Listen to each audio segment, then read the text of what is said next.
ہمارے چینل سے جڑنے کے لیے YouTube پر لمرا ایجنسی سبسکرائب کریں۔ آپ کی پابندی چاہیے۔ میں آپ سے وعدہ لے رہا تھا کہ حضرت کے خطاب کے بعد حضور سید سہیل میاں صاحب قبلہ انشاءاللہ تعالی منبر نور پہ جلوہ فرما ہوں گے۔ جو حضرات بیعت ہونا چاہتے ہیں وہ حضرات بیعت ہوں گے، ویسے بھی ہمارا ان سے فیض و برکات حاصل کریں گے۔ لیکن یہ محفل بڑی کامیاب محفل ہے انشاءاللہ تعالی۔ تقریباً رات کے 12 بج رہے ہیں، لیکن اندھیرے میں بھی ماشاءاللہ کوئی مسلمان واپس نہیں گیا۔ اندھیرے میں بھی کوئی انسان واپس نہیں گیا، کیونکہ اسے معلوم ہے کہ یہاں پر انشاءاللہ تعالی ہم نبی کی محبت کا اجالا لے کر بیٹھے ہیں۔ اس لیے آئیے ہم بغیر کسی تاخیر و تمثیل کے حضرت کا استقبال ہم تمامی حضرات نعرہ تکبیر و رسالت کی صداؤں کے ساتھ کریں۔ نعرہ لگائیے اور سبھی حضرات اس طرح نعرہ لگائیے تاکہ معلوم ہو جائے کہ ہم سب سننے کے موڈ میں ہیں اور آخر تک آپ حضرات یہاں پر بیٹھے رہیں گے۔ نعرہ لگائیے، نعرہ تکبیر۔ سبھی حضرات پیچھے والے لوگ سوچ رہے ہیں کہ شاید ہمیں دیکھا نہیں کسی نے۔ سبھی حضرات مل کے نعرہ لگائیے، کیونکہ مسلمانوں یہ نعرہ وہ نعرہ ہے جو محفل کا بڑا کامیاب نعرہ ہے۔ کامیاب مقرر، مفکر، کامیاب مدبر آپ کے سامنے جلوہ فرما ہے، اس لیے کامیاب نعرہ لگائیے۔ نعرہ تکبیر، نعرہ رسالت، نعرہ رسالت۔ علماء اہل سنت حضرت علامہ مولانا مفتی فاروق خان صاحب قبلہ، نعرہ تکبیر، نعرہ رسالت۔ بس یہ کہتے ہوئے حضرت کے حوالے مائک کر رہا ہوں۔ نجوم محبت سجے ہیں بزم درخشاں میں، نجوم محبت سجے ہیں بزم درخشاں میں، روشنی پھیلا دو ان کی سارے زمانے میں۔ اعوذ باللہ من الشیطان الرجیم، بسم اللہ الرحمن الرحیم۔ الحمدللہ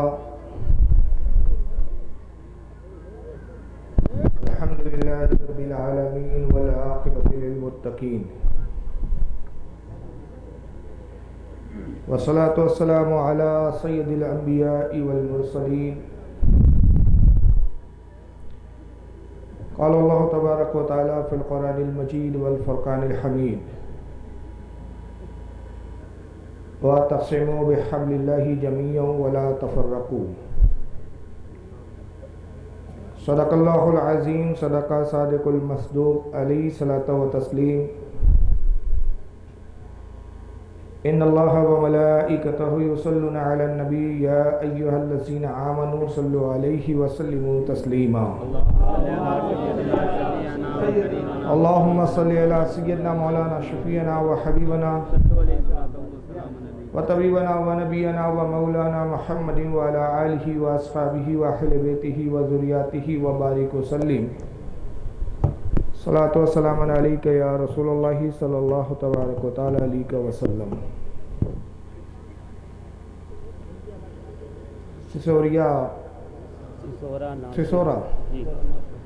سسورا لکھیم پور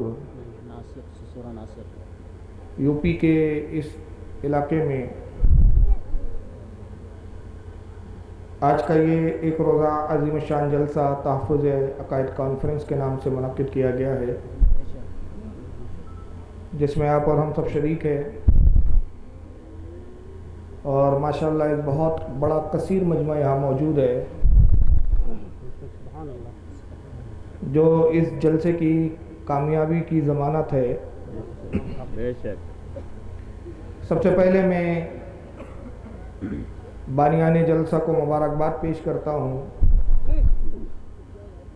اور ساتھ ہی اپنے ان تمام احباب جنہوں نے آج کی اس بزم کو سجایا، ان کے لیے اللہ کی بارگاہ میں دعا کرتا ہوں کہ خالق کائنات